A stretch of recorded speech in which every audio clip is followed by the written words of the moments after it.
Hello guys, today is part 9 of AC motor control methods. Today we're going to talk about synchronous motor operation. We're going to talk about the operation and applications of a synchronous motor.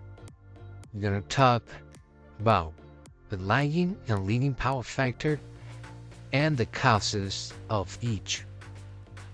We're going to talk about how to use the synchronous motor to improve the efficiency of an electrical system having a lagging power factor.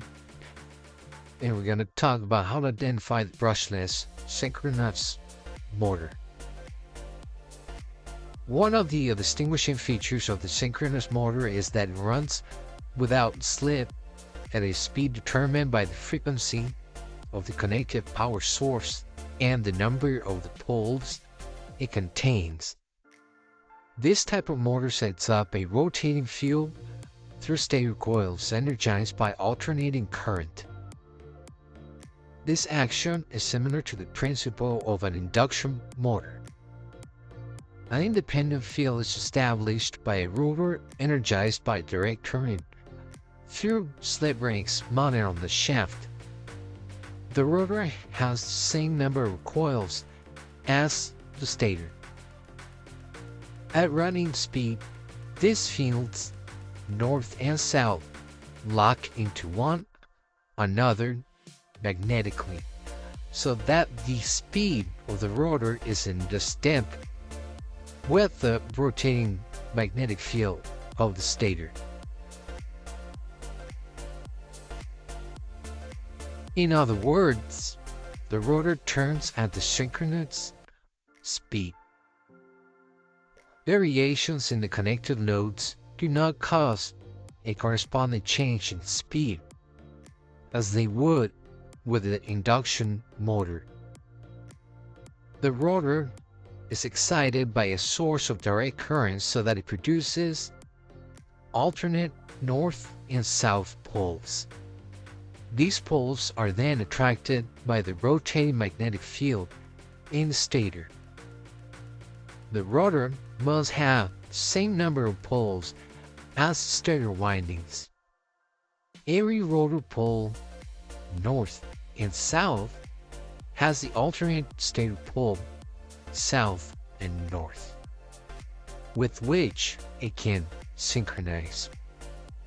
The rotor has DC field windings through which direct current is supplied through collector rings or slip rings. The current is provided from either an external source or a small DC generator connected to the end of the rotor shaft. The magnetic field of the rotor poles are locked into step with and pulled around by the revolving field of the stator. Assuming that the rotor and the stator have the same number of poles, the rotor moves at the stator frequency in hertz, actually produced by the generator supplying the motor. Synchronous motors are constructed almost exactly like alternators.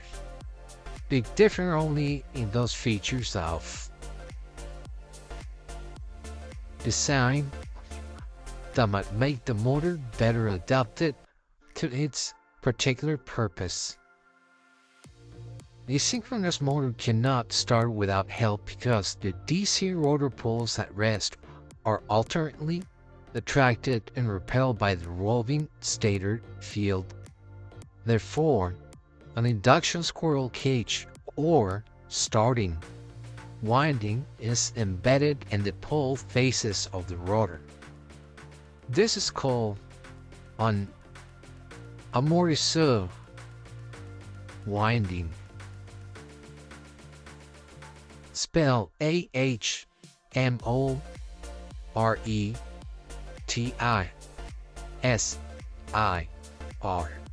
Amortisseur. This starting winding resembles a squirrel cage winding.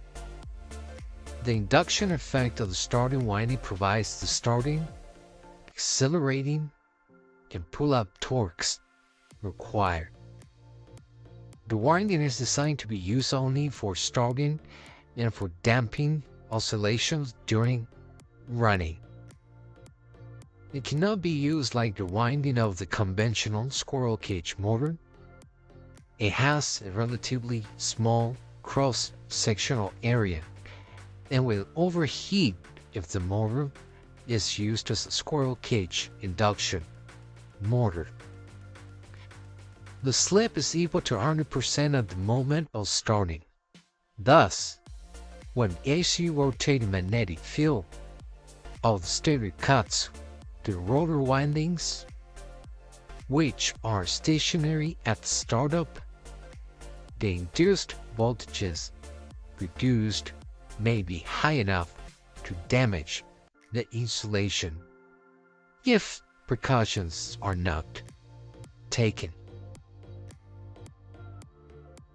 If the DC rotor field is either connected as a closed circuit or connected to a discharged resistor during the starting period, the resulting current produces a voltage drop that is opposed to the generated voltage.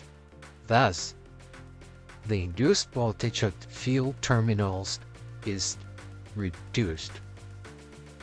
The squirrel cage winding is used to start the synchronous motor in the same way it is used in the squirrel cage induction motor.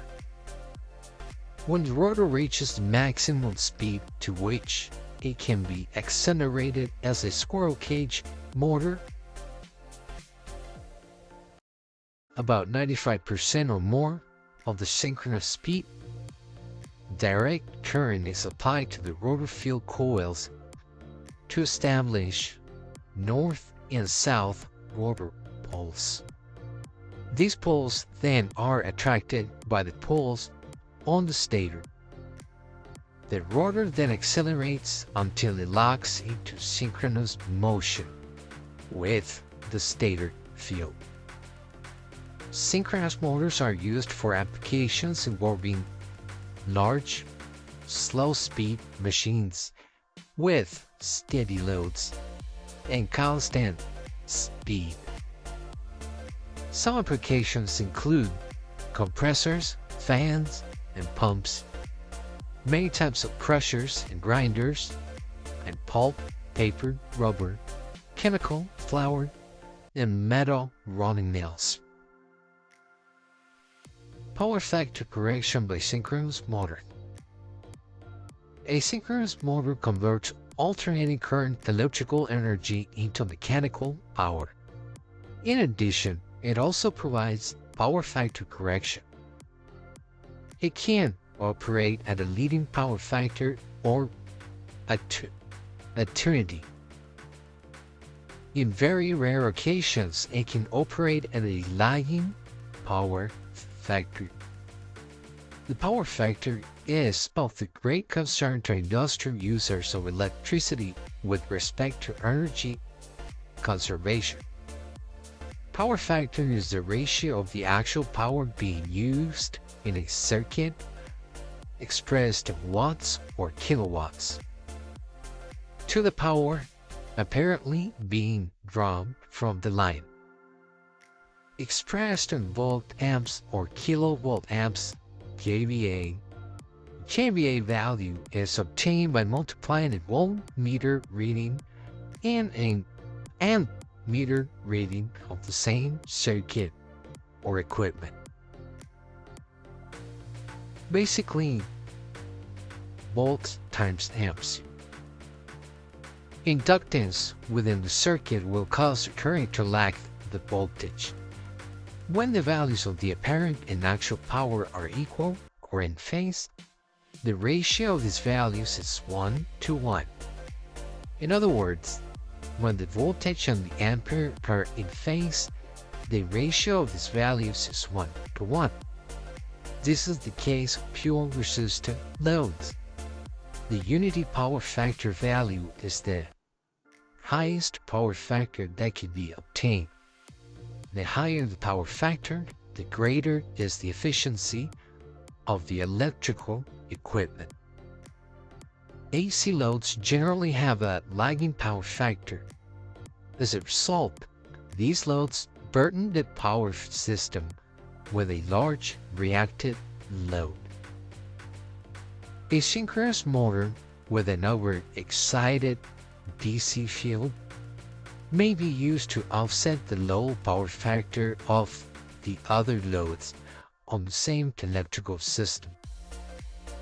An overexcited synchronous motor means that it is operating at a more than the unity power factor. Therefore, it is working to improve the power factor of the power system.